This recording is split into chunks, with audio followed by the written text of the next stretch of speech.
it's really great to be in a conversation around kind of advancing that digital workforce. You know, there's a lot of people right now, they're trying to find their future in tech. Where do they fit in with that? I'm Alan Dale from Gale Force Winds. So I'm going to ask the three of you folks to introduce yourselves. So Aj, go ahead. Sure. Ajay Pande, Director of Industry Engagement here at Keyin College. And at Keyin, we're looking at how AI and other technology are disrupting the way people do work, the way people deliver services and products and solutions. And so we're trying to help develop the digital workforce of the future, and by giving the skills that people need for the digital era. And so we'll talk about micro-credentials and stuff today, and some of the stuff that we're doing. Fantastic. How about yourself? Angelina Tilley. I'm a senior leader who's got about 20 years of experience. I've done risk management, internal audit, recently as an executive with corporate services. And so my interest in AI was really around it being for a while an emerging risk and now kind of an emerged thing that's here, and not really feeling like I was well educated on it. And so this course got my attention, and I'm really glad I did it. And Andrew, you're on the screen. You're calling in remotely here. So why don't you introduce yourself? Tell us what you do. Well, thank you, Alan. My name is Andrew Mercer, and I teach the course here at Keyin College. I teach the AI course, and I'm a teacher.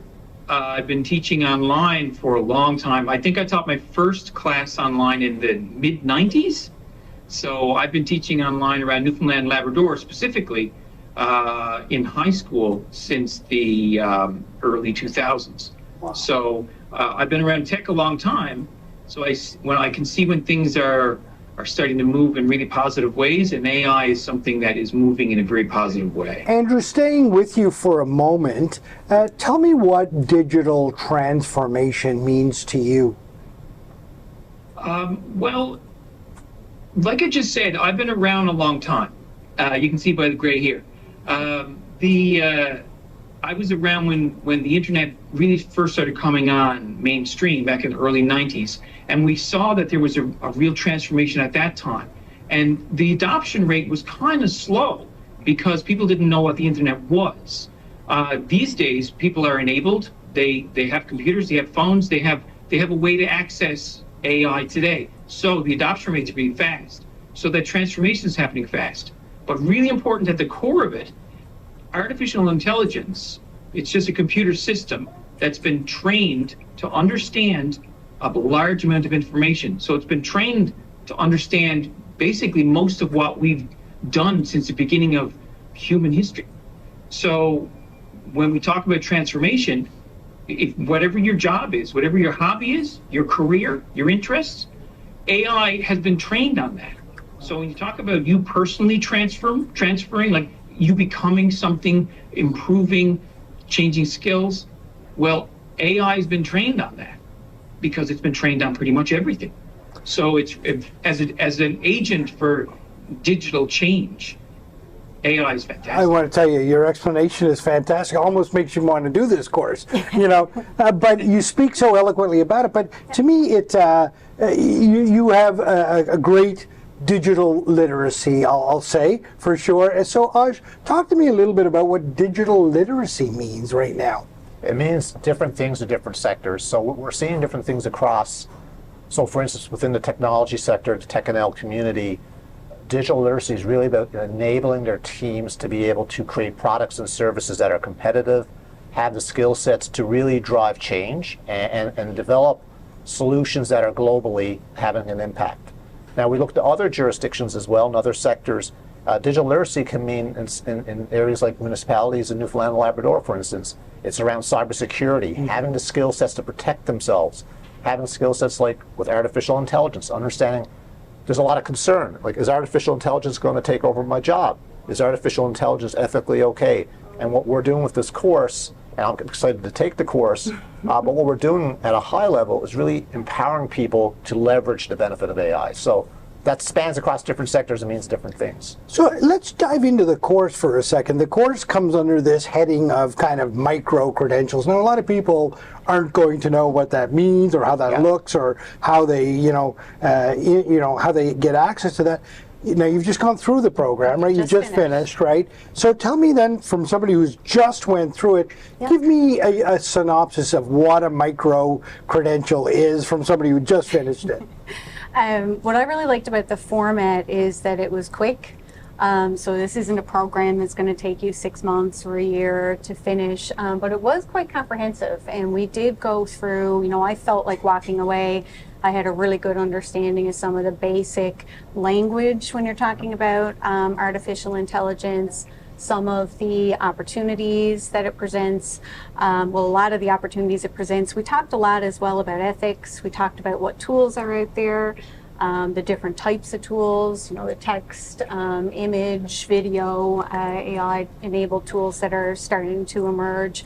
So in a very short period of time, you get a really good overview of the landscape, the industry, and Andrew did an exceptional job, I think, of getting us excited about it, right, while also balancing that with, we have to talk a lot about some of the things like ethics.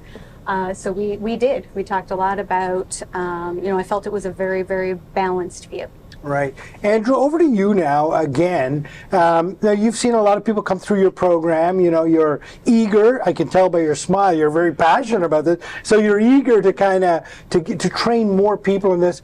Tell me from your perspective, what does that ideal candidate look like to take this course?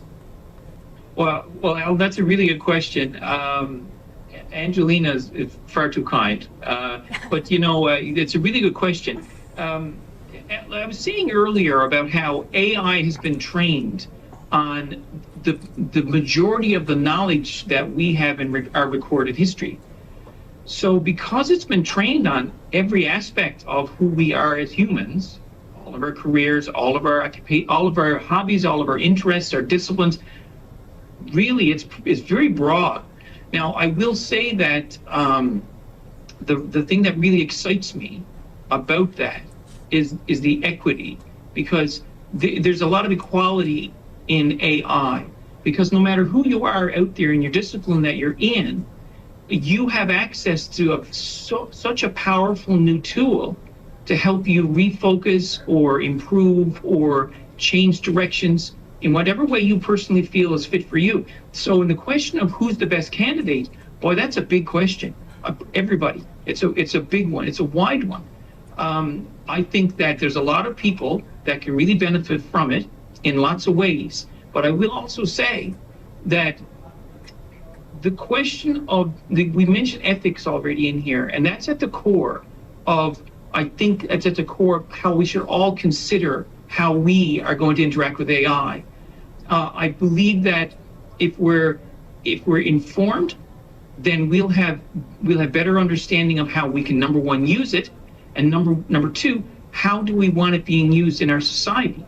So there's some big global questions about how we want the AI to be used, because, as I said, it's so vast in its scope that it affects every aspect of what we do and our work, our personal lives. So we need to have a good understanding of it so we can make solid decisions about it on a personal level, on our professional level, and on a society level. Yeah, I mean, it sounds wide open, and it sounds like it's a type of thing that everybody could find their place in there, which leads me to the question, Aj, how do people get access to this? How do they go about finding it, and how much does something like this cost? Because it sounds expensive. Yeah, it's easy to get access to this. You just go to our website, you'll see that pop up on the screen. Basically, go and apply for the course. Now, the great thing about this course, and like Andrew was saying, like when we look at the data, it's going across all sectors. Mm-hmm. It's the fastest selling course that we have.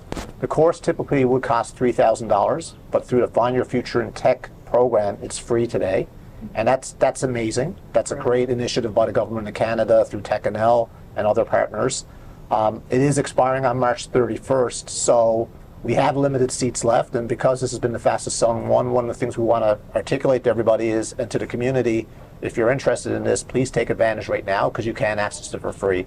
And I think all the feedback we've gotten from anybody that's done the course, like yourself, Angelina, it's been a really good experience, a great journey, but also a great way to look at both personal growth and growth in your career. So I think it's an opportunity now, but again, there's a limited number of seats, so take advantage. And I guess I'll throw the last kind of question to you. And I now understand what this is all about, and I even understand how you go about doing it and how you get access to it. But I guess my question is a much bigger one, and that is, why? What gets you up in the morning and makes you passionate about doing this? I think for me, with kind of a background in risk management and a background in leadership, it was something that was coming really quickly at us that I really couldn't speak to. So that's kind of where my interest started. But after doing the course, I mean, it kind of sparks all kinds of curiosity. So, you know, I've already been able to build a couple of custom GPTs in Chat GPT that are making, you know, things like policy writing, things like research, just so much faster and easier, and the output in the product is quite good. So now it's kind of, I would say the micro-credential, I don't know if you'd agree that this is fair, Andrew, is broader than it is deep. And so now, you know, I'm kind of inspired and interested to really go deep in a couple of areas and continue to use how to harness the power responsibly. Well, I appreciate it. Now that you've kind of thrown a bit of thrown it over to Andrew for a second. In many cultures, of course, as we'll know, that, you know, your parents are kind of number one in the hierarchy, but right below your parents are your teachers, right? And your teachers are very important in the hierarchy of your life. So, Andrew, I guess you get the last comment today. What's your why? Well, like you said, I'm a teacher, and I've been teaching in Newfoundland and Labrador for 27 years. It seems so long, but it's flown by. But the thing that I've seen in all my years teaching is that in all throughout society we have need, and AI is all about equality. It's all about filling little gaps that exist in people's personal lives, filling little gaps that exist in their careers. So it's so easy to upscale, to upscaling your skills. It's so easy to take advantage of this new technology. So for me, what makes me really excited, what makes me want to get up every morning and do some more work on AI, is because I see this as an enabling tool that's going to change the lives of everybody that gets involved with it, embraces it. So that's really exciting to me. That's what keeps me going, is being able to offer this empowering tool to students to change their lives.